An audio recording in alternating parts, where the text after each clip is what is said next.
జగన్ కి మొదట్లో ఒక 150 కోట్ల రూపాయలు పెట్టి ఒక పవర్ ప్లాంట్ పెట్టడానికి సంబంధించి బ్యాంకు లోన్స్ కి షూరిటీ ఇచ్చారు రాజశేఖర రెడ్డి. ఆ తర్వాతన ఒక 5 కోట్ల రూపాయలు క్యాష్ కావాల్సి వచ్చింది. దానికి తను అరేంజ్ చేశారు, ఏదో తనఖా పెట్టి. ఇది రాజశేఖర రెడ్డి నేరుగా ఇచ్చినటువంటి ఒకటి సంతకం పెట్టడం, ఇంకోటి క్యాష్. ఇది ఎవరైతే సాయి ప్రతాప్ రెడ్డి ఇంతకు ముందు ఇంటర్వ్యూలో రాధాకృష్ణ గారి ఇంటర్వ్యూలో చెప్పింది, అట్లాగే ఈ 150 కోట్లకు సంబంధించి అసెంబ్లీలో స్వయంగా రాజశేఖర రెడ్డి ప్రస్తావించింది.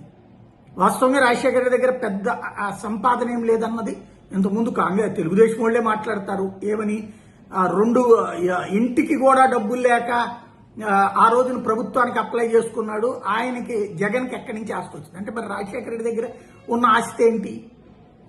ఏది తను సీఎం కాకముందు.